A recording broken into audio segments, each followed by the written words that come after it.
UPTD Laboratorium Kesehatan Banyumas.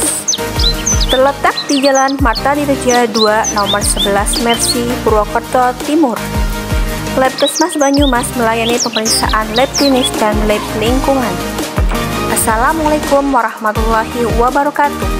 Perkenalkan, nama saya Sali Setiawati, peserta Lasar CPNS golongan 3, angkatan 15 tahun 2023.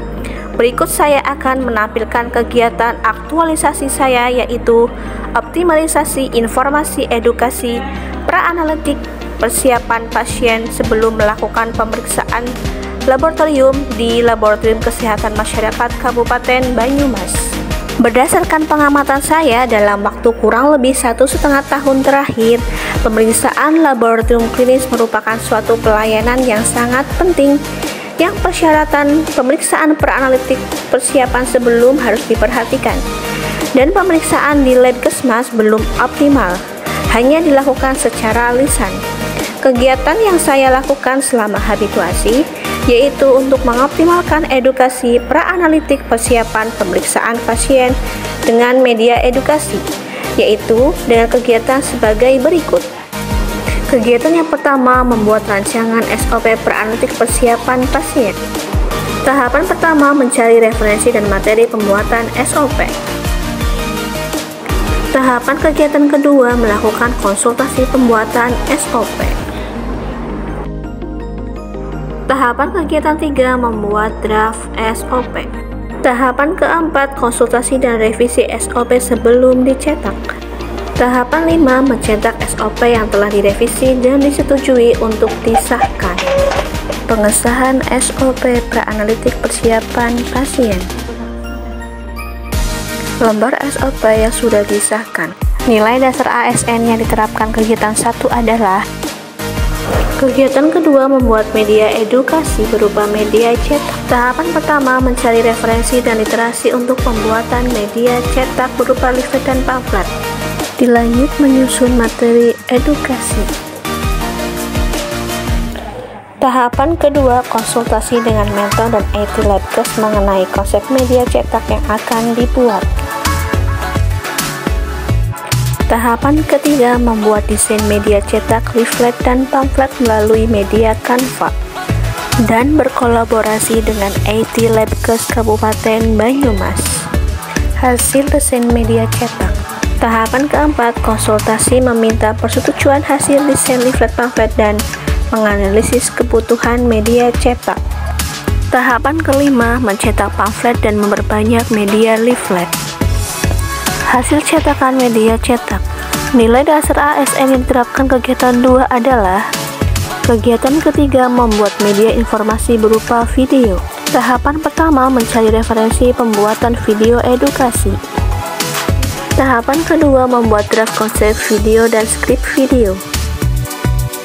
Tahapan ketiga, konsultasi pembuatan video edukasi dengan mentor dan IT dengan melampirkan konsep video. Tahapan keempat, membuat media video edukasi menggunakan aplikasi Canva. Tahapan kelima, konsultasi dan meminta persetujuan video edukasi yang telah dibuat.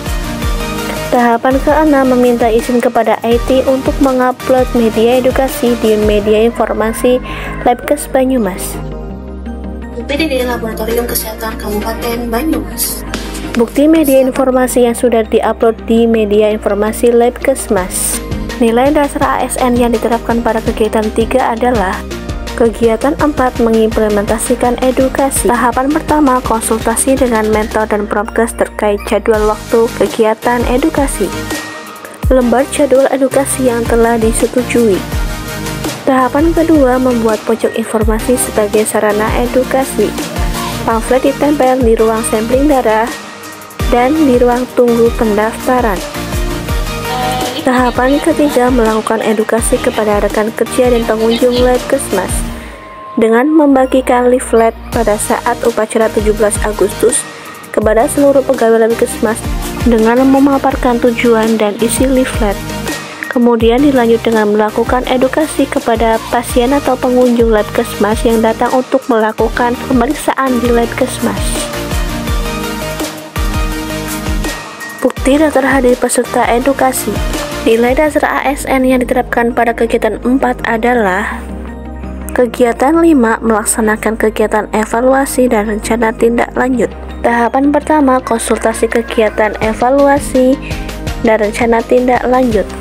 Tahapan kedua, evaluasi kegiatan dengan membagikan kuesioner melalui Google Form dengan sebelumnya membuat kuesioner, lalu membagikan kepada peserta edukasi yang sudah dilaksanakan edukasi dengan membagikan link, kemudian untuk mengisi kuesioner baik pretest maupun post-test setelah diadakan edukasi.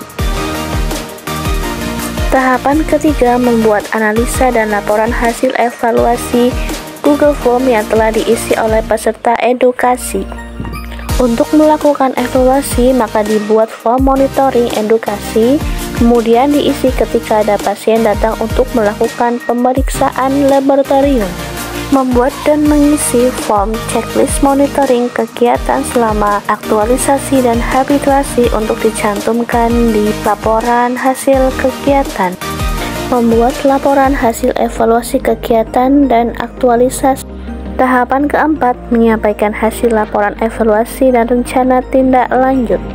Persetujuan laporan evaluasi kegiatan, lembar RTL aktualisasi dan habituasi. Nilai dasar ASN yang diterapkan pada kegiatan 5 adalah testimoni. Terima kasih atas edukasi yang diberikan.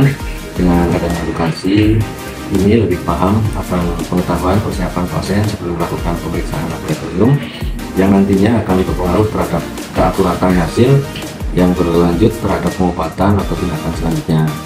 Pesan saya, tetap semangat bekerja yang giat sesuai SOP demi untuk meningkatkan mutu pelayanan laboratorium di PTD Laboratorium Kesehatan Kabupaten Banyumas. Semangat! Warahmatullahi wabarakatuh. Saya Bapak Suhai Dokter, kebetulan sebagai pasien yang ada di salah satu pasien yang ada di laboratorium kesehatan.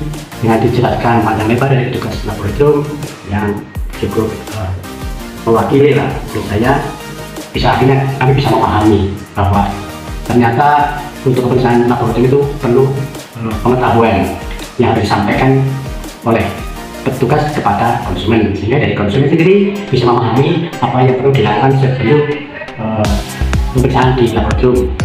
Terima kasih. Assalamualaikum warahmatullahi wabarakatuh.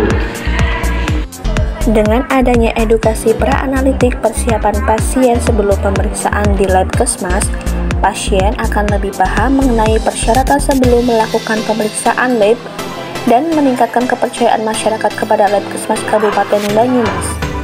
Untuk pegawai Labkesmas dapat meningkatkan pengetahuan seluruh staf pegawai sehingga mampu mengedukasi pasien ketika datang untuk melakukan pemeriksaan laboratorium. Demikian laporan aktualisasi dan habituasi saya, semoga bermanfaat. Wassalamualaikum warahmatullahi wabarakatuh.